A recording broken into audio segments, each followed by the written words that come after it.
కశ్మీర్లో అధికరణ 370ని రద్దు చేయడం చరిత్రాత్మకమని కేంద్ర హోంశాఖ సహాయ మంత్రి కిషన్ రెడ్డి అన్నారు. ఒకే దేశం ఒకే జెండా ఒకే రాజ్యాంగం ఉండాలన్న ఉద్దేశంతో ప్రధాని మోడీ 370ని ఆర్టికల్ని రద్దు చేసి సాహసోపేత నిర్ణయం తీసుకున్నారని ఆయన అభినందించారు. ఆర్టికల్ 370 35A రద్దుపై నెల్లూరులో భాజపా విజయోత్సవ సభ నిర్వహించింది. జాతీయ రహదారి నుంచి అన్నమయ్య సర్కిల్ వరకు భారీ ర్యాలీ చేపట్టింది. ఈ ర్యాలీలో కిషన్ రెడ్డితో పాటు భాజపా రాష్ట్ర అధ్యక్షుడు కన్నా లక్ష్మీనారాయణ పాల్గొన్నారు. 70 ఏళ్ల సమస్యను మోదీ 70 రోజుల్లో శాంతియుతంగా పరిష్కరించారని కన్నా లక్ష్మీనారాయణ చెప్పారు. డాక్టర్ బాబాసాహెబ్ అంబేద్కర్ రూపకల్పన చేసినటువంటి భారత రాజ్యాంగం ఈరోజు జమ్మూ కాశ్మీర్ లో అమలు జరుగుతూ ఉంది.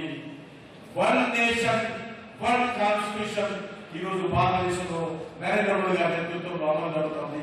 సంపూర్ణమైనటువంటి వన్ నేషన్ వన్ కాన్స్టిట్యూషన్, సంపూర్ణమైనటువంటి భారతదేశం విలీనము, సంపూర్ణమైనటువంటి భారతదేశ సమగ్రత ఈరోజు ఆర్టికల్ 37 తోటి జమ్మూ కాశ్మీర్ లో అమలు జరుగుతూ ఉందని చెప్పి సందర్భంగా 2019లో తిరిగి మళ్ళీ ప్రధాని అయిన తర్వాత అఖండ మెజారిటీతో భారతదేశాన్ని పట్టి పీడిస్తున్నటువంటి సమస్య గత 70 సంవత్సరాలుగా 70 రోజుల్లో సమస్యని శాంతియుతంగా పరిష్కారం చేసినటువంటి సత్తా కలిగినటువంటి నాయకత్వం కలిగినటువంటి నాయకుడు నరేంద్ర మోడీ గారు.